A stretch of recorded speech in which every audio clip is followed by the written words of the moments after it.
Hello, everyone, and welcome to NGF News. My name is Alec, and we have Josh here. We're going to be in this latest global developments episode. We're going to be talking about the military coup in Niger and the Spanish elections and the future of the European Union. We do apologize for the inconsistency in episode uploads. We're trying to move down in DC, so we're doing a lot of back and forth between our contacts in Washington, as well as trying to balance everything else in our lives. So we do apologize for that. But we will be going back to regular uploading very shortly once me and Josh are literally in the same room together in the That'll be same apartment. fantastic. Yeah. But we're excited for that. We're also looking for internships down there as well to finish off our degree. So just bear with us as the storm calms. Yes. Been very busy. God. But we're gonna go straight into it. We're gonna be talking about the military coup in Niger. This has been headlines everywhere, Everywhere. especially because of the growing Russian influence in Africa. This is just the cherry on top of everything. So in Niger, there was a military coup. And the military coup has been organized to has been authorized to topple the existing democratic government. The military has gone in, and I think they've already detained him, if I'm not mistaken. So the president Mohamed Bazoum, who was a ally of the West, was overthrown in the coup. And what else we have here? Yeah, and that's what I have for the beginning of the just the basic stuff. That's kind of what's Yeah, going on at the moment. there's obviously a lot of attempted coups and civil wars lately going on in Africa, and Niger has been grappling with two Islamic insurgencies, one in the southwest and one in the southeast. Both have ties to Al Qaeda and ISIS. So they've been dealing with this for a while. 2015, there was coups in Mali and Nigeria, right around, or attempted coups around, which are around Niger. So this is not something that they were expecting, but it's not something that wasn't on the table because of the high Islamic extremist insurgency, and that's what the guards, whom I'm going to use the word arrested the president and locked him up in his home, seized the president is the better word. That's what they're jihadists, is what many people have come to assume. We're not too sure exactly, but that's the assumption. So it's interesting that they even attempted, because the military isn't even behind the guards. The military, and most of the military, as far as I've read, has said that they are trying to actively get the president out and his family without any sort of fatalities or shots fired. Um, you know what I find really interesting is how sudden it was. It was Very just sudden. like it went from just nothingness to immediate coup and violence the next day. It was just like night and day, Yeah. this coup. And this coup has very big implications because one for example, there's a French military base in Niger, and France has currently pulled out all of their what was it support towards the government of Niger, along with other EU countries. So Yeah. and then another thing is that Niger is also a major producer of uranium, and then most of this uranium did go to France. So this is a big red flag for France, and this is very how do I say this? It's complicated for the EU, Very and complicated. they had to and as a response they had to pull out all of their foreign investment. But I'm not sure how that's one's going to play out because Niger can just say, hey, if you don't want to give us investments to continue our funding for schools, education, and other whatever else they use the money for, be like, we could just go to the Russians. That's totally fine. If you don't want it, then someone else can have the uranium and all that. Yeah, it's a sad story because France was one of Niger's uh, colonists back in a long time ago, and I don't remember exactly when they were declared a state, but I could guarantee it was past 1950. And so they have very big colonial ties to France, and now that they're fallen, and this isn't the first one that has colonial ties to France that have fallen in coups. Like I said before, is Mali and Burkina Faso. I didn't. I said Nigeria before. I meant Burkina Faso. I don't know why I said Nigeria, but that is a really, really, really big issue for the EU as they see Africa as a place where they can get resources and become friends and have economic exchanges. But throw the EU out. The EU needs to either help or just go away because right now this is not this there are so many coups that are going on within Africa, so much instability that the EU needs to stop worrying about where their money is. Well, they don't need to stop worrying. They need to start worrying and start trying to go in there and help them out because this is like you said, random. And the president Mohamed Bazoum has been tweeting saying that he's okay, but he said the guards are what they call anti-Republicans in Niger. I'm only quoting because I don't really know what anti-Republican means in their context. Probably just their government. And the president and the military have been given ultimatums, basically. That say the president's guards have been given ultimatums like you either let them go or we're going to come in and shoot you. So, and other countries have responded as well, in Western Africa, called in the ECOWAS region, which is the bloc of Western African states, and they said that military option is the very last option on the table, the last resort, but we have to prepare for the eventuality. So they're looking to show that another quote is they need to demonstrate that we cannot only bark but we can bite. So and this comes from Reuters. They are, Hmm. this is the last resort, but this could become an all-out war within Western Africa. The way they're putting it is that they don't want war, but the way they're wording it is like we're ready, like we Yeah, want, we're hungry for it. Is the way every time I read that, that's what I think. Is yeah, that the way they're wording it and the use of their words is like we don't want war, but deep down we want war. Is yeah. is how I read it. Um, and here's my first question, right? Let's say I don't want this to happen, but let's say there is some sort of military intervention. Will Wagner be involved in Right. this? Because Wagner, for those who don't know, have operations in 4 different African countries, all with one goal is to provide security for the government of each of those 4 countries. I don't remember off the top of my head, but Yeah. they are Ethiopia is obviously one of them. pro-Russian. I believe Yeah. so. I So I believe so. think I think Wagner Group's centered more in Eastern Africa. So this is their chance to go to the West, unfortunately, to get influence in the West and bring in resources back to the Russians, for the war in Ukraine and just for the Russians in general to build up military or supplies, keep their economy going. So that's you got a good point there. That's going to be an interesting one to see if the Wagner Group has any involvement, which is why I think that the United States and the EU really needs to get involved with it as well and send troops or any kind of diplomats to get something negotiated to have a ceasefire so they can have talks or get the guys who are holding the president hostage, out and get the president out. Something's got to be done because the U.S. embassy, I was just reading, has just been evacuated. So or it is in the process of that being evacuated. So it's interesting how the United States isn't going to get more involved, even because they're so invested in the war in Ukraine. You'd think that they'd be more involved in something like this, especially with Wagner being one of the big players that can, influence that region.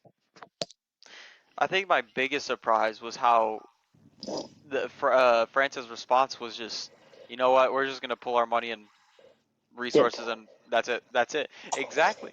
And it's like you have assets there. You have things you need to worry about. Yes, have they what was it? I think there was a thing I read off the BBC where he talks about this one person, this one citizen in Niger, and he goes, "quote They've exploited all my riches in my country, such as uranium, petroleum, and gold. The poorest Nigerians are unable to eat 3 times a day because of France."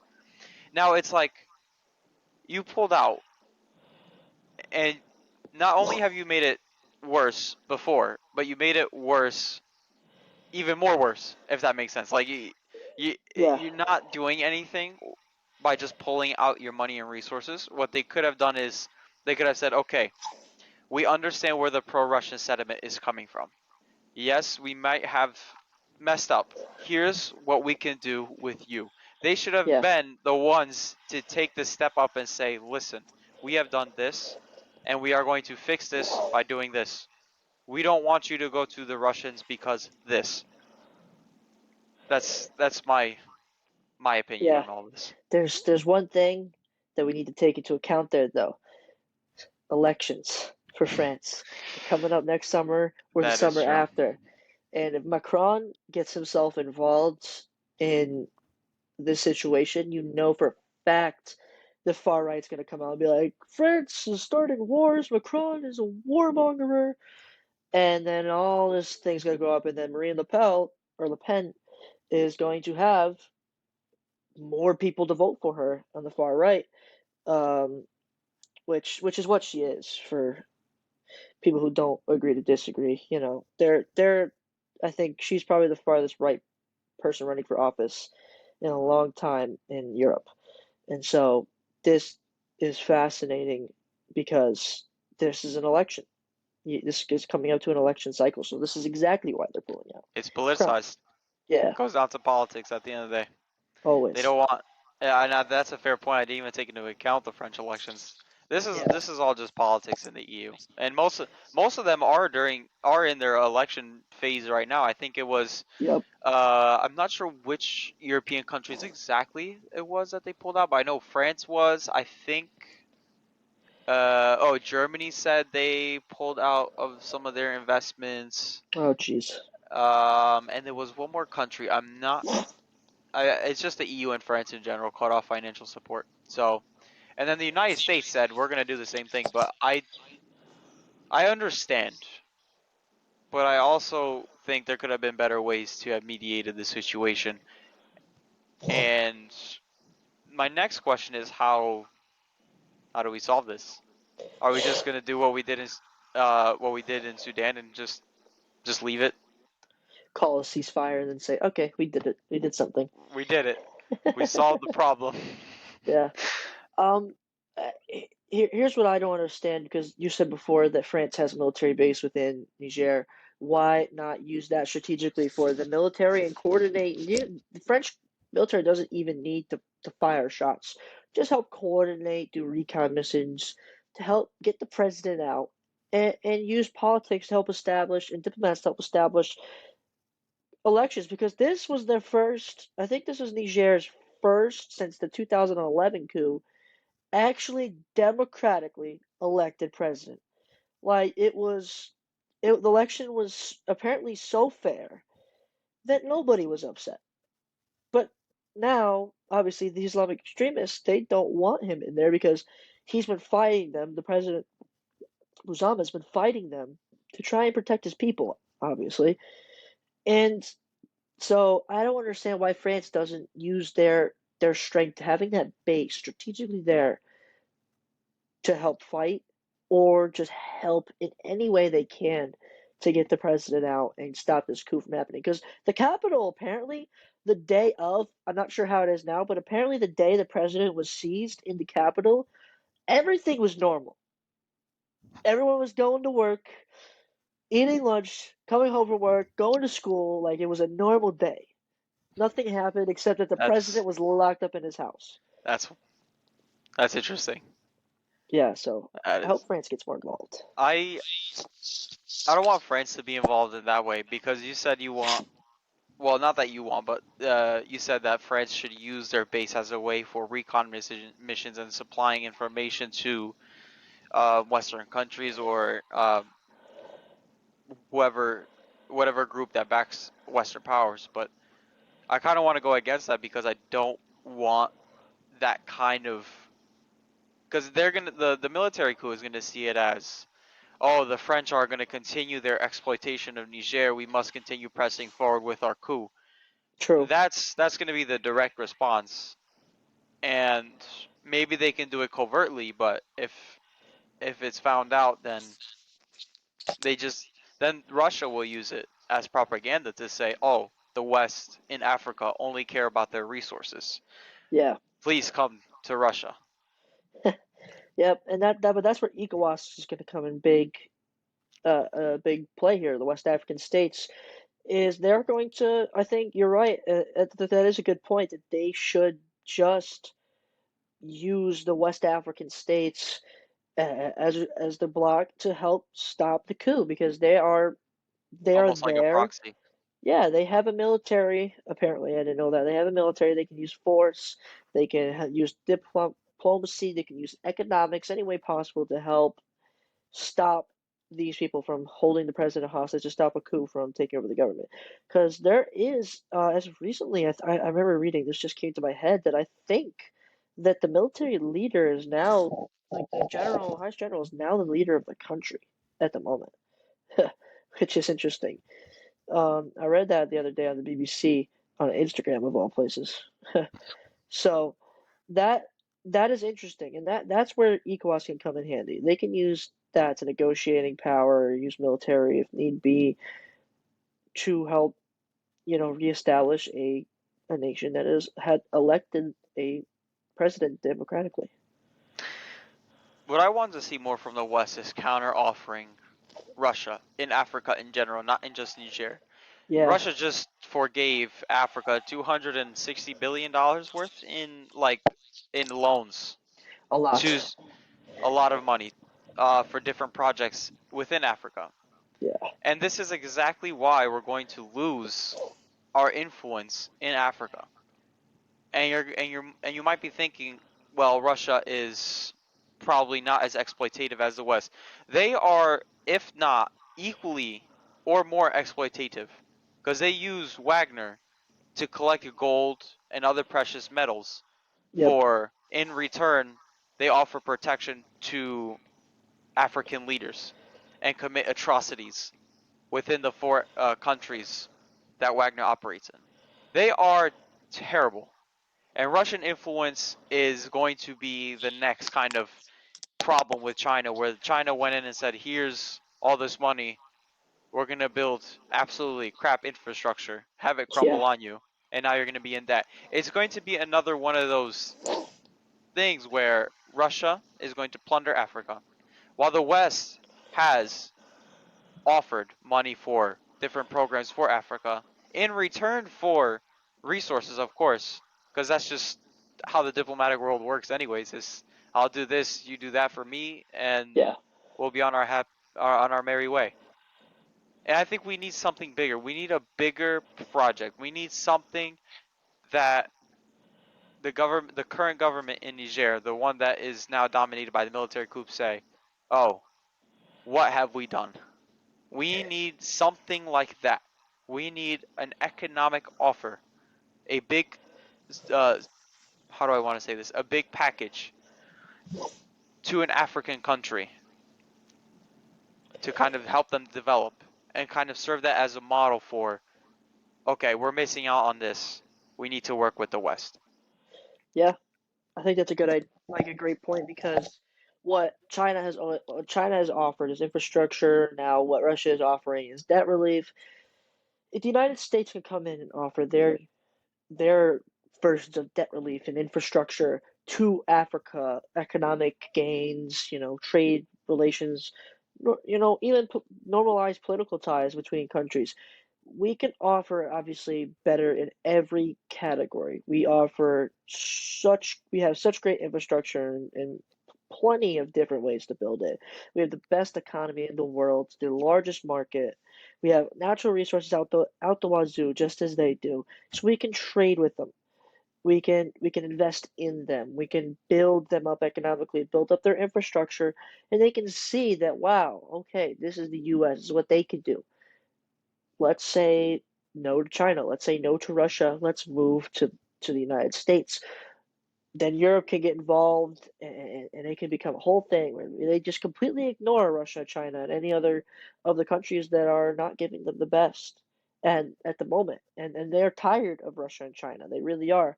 But they don't have an alternative. The United States and Europe are not giving them an alternative. And that is a big, big problem. Their alternative is just to pull out. Yep. There's a problem, pull out. Yeah. Leave. I mean, for us too, the United States, our elections are next year as well. So Yep.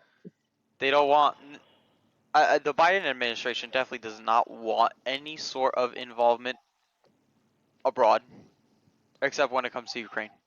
Yep.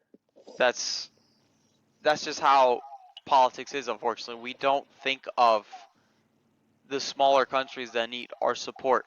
We think of, and now people might be thinking, well, why should we support African countries we already tied up in Ukraine?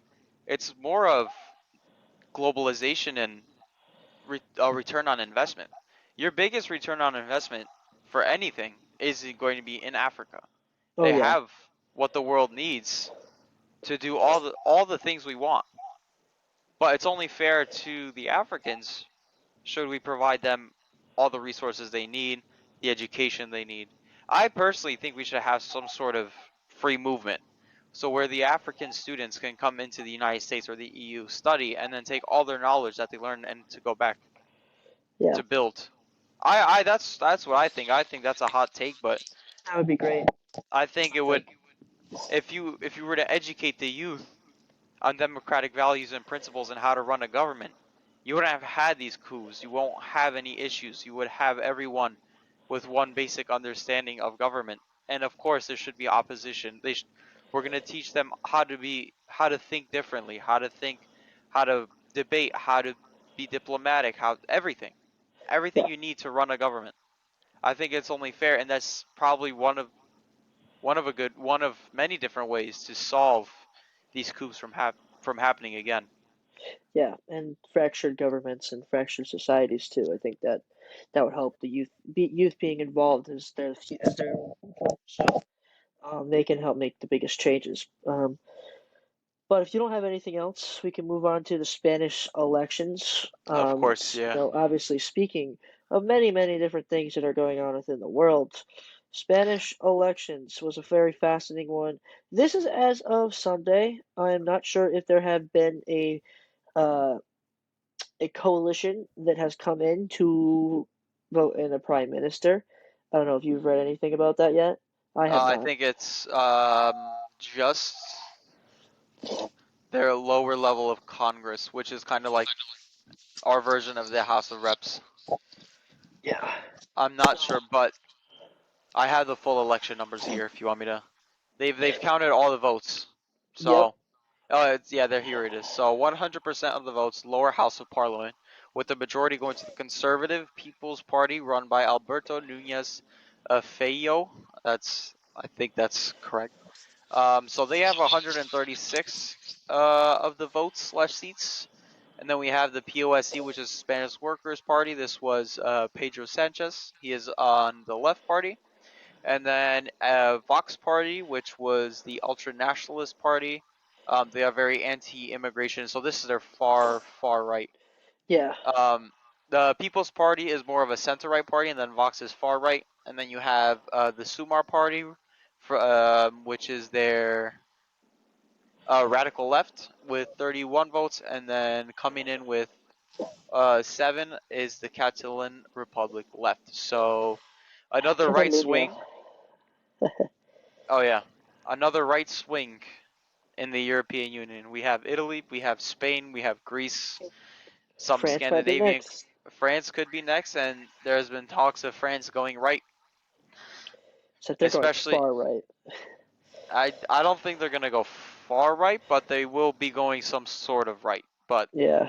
this I just want to talk more about the Spanish election, and I want to talk more about what um Alberto Nunez offers for the people of Spain. So he plans on making some policy changes. He wants to slim down government ministries and reduce certain political reduce departments and reduce political spending. And then he wants to not raise taxes and lower personal income tax rates for those making 40,000 euros or less.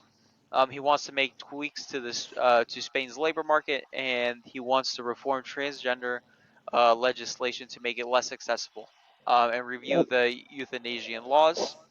And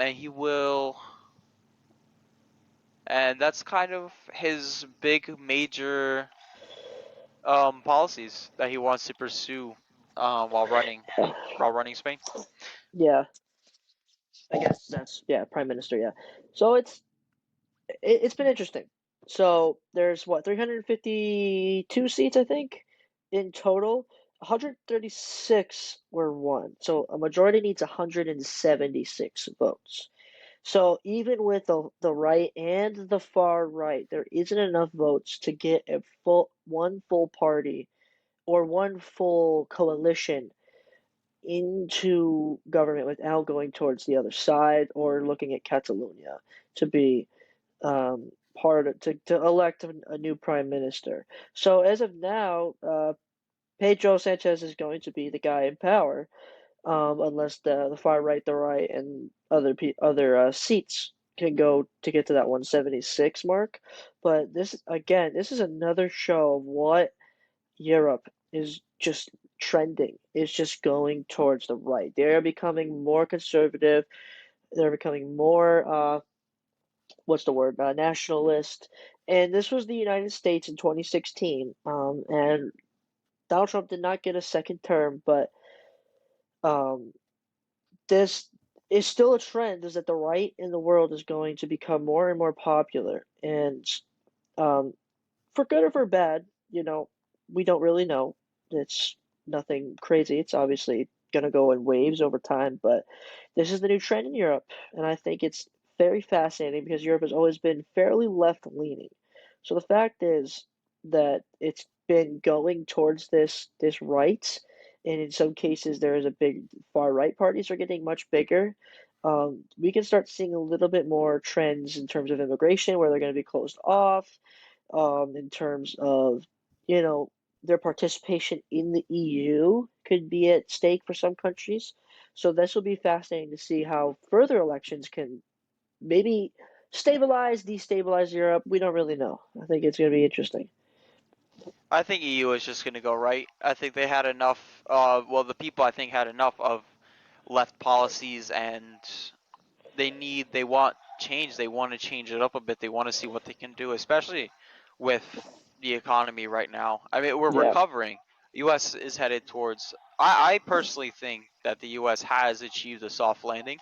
I don't know if it's too early to call that, but the EU is still struggling economically with inflation as well. So they want right parties to solve this economic problem. They want to solve the immigration issues. They want to combat Russia. They just want to be. I don't want to say closed off, but they want to focus. EU is trying to look more inwards now, which is a yes, first for in a while.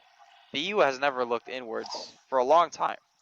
So seeing this change kind of shows that people want people I think are done with the EU looking more outwards, and they want to focus on themselves for a little bit before they can go out again, which I don't know how I feel about that, because the people in the EU do deserve to kind of have that kind of livable place to stay. I mean, it's just, for example, in Greece, the average salary is like 700-800 euros for a person like me with some college, and it's not sustainable because rent in Greece, for example, is like 400 or 500 euros for a decent apartment. It's nothing too crazy, yeah, and people want money. People want a stable life. But I also want to ensure. I want to know that the EU going right doesn't result in loss of foreign direct investment and their lack of that kind of outwards looking. I think they should still be looking outwards to see what kind of economic partners they're going to make. I do want to see how the EU did announce that they were in our previous episode that they were going to pour billions into Latin American investment, and I hope that the when there's a right shift that we don't lose that kind of momentum in the European Union. I think that we need that in order to keep prices low in the European Union. yeah. And yeah, so I think that's a great point because, this election is showing two things is that Europe obviously is going right, but the people are tired of the current policies within the EU, and they want to go to trying to make change. And that's a good thing because that's the point of government. The point of government is to try and change what you see because obviously what was working was not working for their people anymore, and they want to change it. It's exactly why we're going to hope we're not hopefully we're going to see shifts in other countries as well. So this shift and this change in policy is going to do many big things to the international community. Like you said, one of the big things is they're going to be looking more inward. So a lot of the foreign direct investments, a lot of ties between diplomatic ties between countries is going to maybe shut down or slow down a little bit within the EU because if they have a leader that's focusing on the people, their policies and their what they're running on is going to be mostly dedicated to the people, like the Spanish on the People's Party. He is looking to not to make sure taxes don't rise, make sure that we have livable wages within the entire country. So he's looking to focus on their people. And so that is obviously going to take away from what's going outwards. And it is unfortunate, but this is the wave that's going within Europe, and we're probably going to see a lot more of it. And we'll just have to see over the next 5 years what it does. If it's better, if it's for worse, if there's another happy medium that they can find, if the United States has something that they can help them with, see what happens with China and Russia, how they react to it, and all the other players in the world. Yep, exactly. And I do want to also add that most of these European countries that are going right are still keeping the same pledges to NATO and Yes. are still keeping the same pledges to alliances they currently have.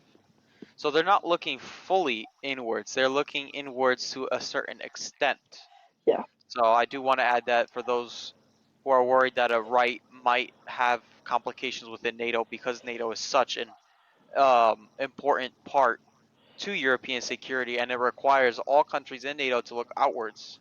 So that Yeah. NATO, I think, with a far, with not a far right, with a right lean, would be strengthened, and I think we need that type of strength to combat Russia. I absolutely agree because with a NATO that is more right leaning, you're going to see more security interests.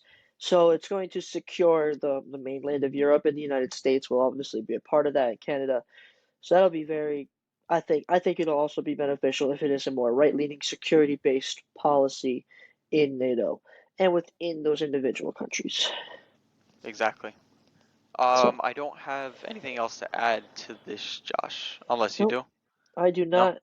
Something that's Excellent. we all got to keep our eyes on because if by any chance that Sanchez is relieved from his duties, which is highly likely, and he just goes back to being part of the parliament, and they elect a new prime minister. Um, we'll see because they still don't have that coalition majority.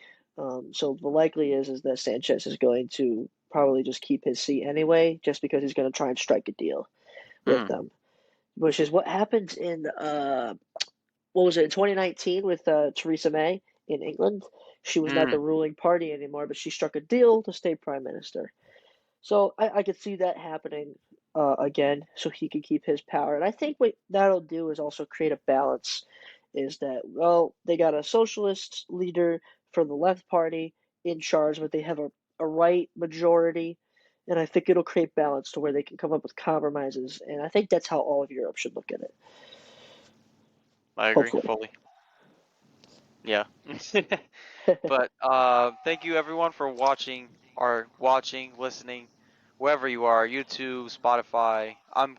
We're still working on uploading all our podcasts to YouTube. It's been a slow process, because they do take a while to process and upload. So they will be on there. We're trying our best here, and our website will be up soon. Then later, we've been also running into some issues with the website as well, with Yeah, development. But everything that we want for NGF News is going to be happening regardless of the challenges or not. But it'll be much easier for us to develop content once me, Josh, and Gabriel, who is part of our team, are all together and um, working together in a physical environment rather than a virtual environment. yeah, much So, easier. oh yeah. I'm excited. So thank Yes. you all for listening to this latest global developments episode, and we'll see you in our topic of the week episode. See you.